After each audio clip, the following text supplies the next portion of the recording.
আমার এবং আপনার উপরে ফার্স্ট টাইম ইকামিস সালাহ, ইতাইজ যাকাত ওয়াল হজ্জ ও সাওমে রমাজান এই বিধানগুলো নাজিল করেননি, বা এই বিধানগুলোকে ফরজ করেননি। বলেছেন নাকি নামাজ ফরজ আগে? বলেছেন নাকি যে আগে সিয়াম পালন করো, আগে হজ যাও? এরকম কোনো বিধান আল্লাহ রাব্বুল আলামিন প্রথমে নাজিল করেননি।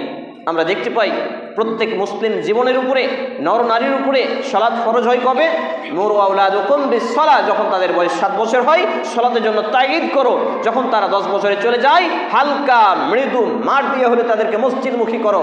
অত্যন্ত দুর্ভাগ্য এবং লজ্জাজনক ব্যাপার যে এই সালাতের মতো ইসলামের বিধান থেকে তো আমরা দূরে আছি, কিন্তু এই সালাত, নামাজ বা অন্যান্য ইবাদতের পূর্বে আল্লাহ রাব্বুল আলামিন যে ইবাদতটা ফরজ করেছেন সেই ইবাদতটা কোনটা? বোঝাতে পারলাম না।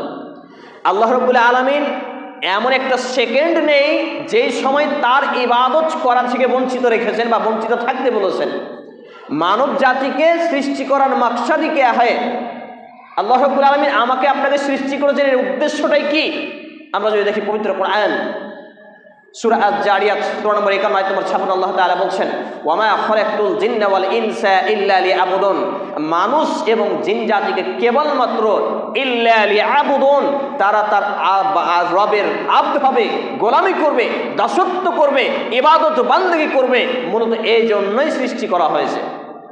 প্রায় একই রকম কথা বলা হয়েছে সূরা আন-নিসা 4 নম্বর সূরা 36 নম্বর আয়াত, সূরা আন-নাহল 16 নম্বর সূরা 36 নম্বর আয়াত, সূরা আল-বাইয়িনা 98 নম্বর সূরা 5 নম্বর আয়াত। আল্লাহ তাআলা বলছেন, ওয়া আবুদুল্লাহ ওয়া লা তুশরিকু বিহি শাইয়্যাও, তোমরা আল্লাহর ইবাদত করো আর তার সাথে কাউকে শরীক করো না।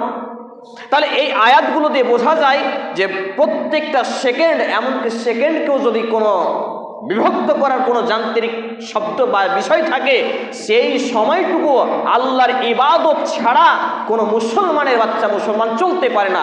তাহলে আমাকে এবং আপনাকে 1 থেকে 7 বছর সময়, যে 7 বছরের পর সালাতের আদেশ দেওয়া হলো বা বিধান দেওয়া হলো, তবুও জোর জবরদস্তি নয়, যখন 10 হয়ে যায় তখন সেটা আসে। তাহলে এই 1 থেকে 7 বছর বা 10 বছরের সময়সীমাটা, এই সময়টা আল্লাহর ইবাদত করার বিধান কোনটা? বুঝতে পারছি? আমার কথা বুঝতে পারছেন আপনারা? এই সময়টা যে ইবাদতটা ফরজ প্রত্যেক মুসলিম নর নারীর প্রতি, প্রত্যেক মুসলমান যুবক বৃদ্ধের প্রতি, ছোট বড় তাম মুসলমানের প্রতি, সেটা হচ্ছে শিক্ষা অর্জন করা, ধর্মীয় জ্ঞান অর্জন করা, আল্লাহর বিধানের জ্ঞান অর্জন করা। অর্থাৎ আমি বলবো, আমি চলবো, আমি উঠবো, আমি বসবো, আমি আদান প্রদান লেনদেন করব, এভরি মোমেন্টকে কিতাবুল্লাহ, আল্লাহর কিতাব ও সুন্নতে রাসূলুল্লাহ সাল্লাল্লাহু আলাইহি সাল্লামের বিধি বিধান দিয়ে সাজাতে হবে। আর এইগুলো সাজাতে গেলে আমাকে এবং আপনাকে যে বিষয়টা অর্জন করতে হবে সেটা হচ্ছে আল্লাহর দেওয়া বিধানের জ্ঞান, কোরআন এবং হাদিসের বেসিক ইলম অর্জন করা। ইমাম ইবনে তাইমিয়া রাহিমাহুল্লাহ তিনি বলছেন, কোরআন এবং হাদিসের বেসিক ইলম অর্জন বলতে কি বোঝায়? কোরআন এবং হাদিসের বেসিক ইলম অর্জন বলতে বোঝায় আমিও যে জ্ঞানে হয়তো মাহরুম রয়েছি, বঞ্চিত রয়েছি, আমি নিজেকে লজ্জাবোধ করি এই পরিমাণ জ্ঞান অর্জন করতে পারিনি বিধায়। সেটা কি? একটা কোরআনের আয়াত নাড়া, হরকতবিহীন, যে যাবার পেজ কোনো কিছু ছাড়াই, একটা হাদিস রয়েছে, একটা কোরআনের আয়াত রয়েছে, একটা সূরা রয়েছে, এটাকে অনর্গল পড়ে এটাকে নিজ মাতৃভাষায় ট্রান্সলেট অনুবাদ করার পর্যাপ্ত পরিমাণ জ্ঞান প্রত্যেক মুসলমান নর নারীর প্রতি ফরজ করেছেন ইমাম ইবনে তাইমিয়া রাহিমাহুল্লাহ, তিনি এই কথা বলছেন। সুবহানাল্লাহ, চিন্তা করেছেন? তাহলে যদি তাই হয়, তাহলে আমার এবং আপনার সমাজে অসংখ্য মাদ্রাসার শিক্ষক পর্যন্ত এখানে বঞ্চিত হয়ে যাবেন এবং লজ্জিত হতেই হবে তার এই কওল দ্বারা। তবে আমাকে এবং আপনাকে আল্লাহর দেওয়া বিধানের জ্ঞান অর্জন করতে হবে।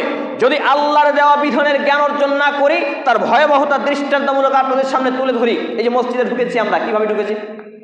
ভয়াবহতা নাম্বার 1, আপনি হাঁটু ছাড়েন, যারা হাঁটু গেড়ে বসে আছেন হাঁটু ছাড়েন। জুমার দিনে হাঁটু গেড়ে বসা সুন্নাহ বিরোধী কাজ, হেলান দিয়ে বসা সুন্নাহ বিরোধী কাজ।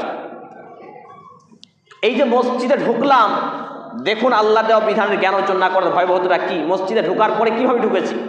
যেমন খুশি তেমন করে, বুঝতে পারছি? ডান পাটা আগে ভরিনি, ডান পাটা আগে ভরে বিসমিল্লাহি আসসালাতু ওয়াসসালামু আলা রাসূলিল্লাহ আল্লাহুম্মা ইফতাহ লি আবওয়াব রাহমাতিক।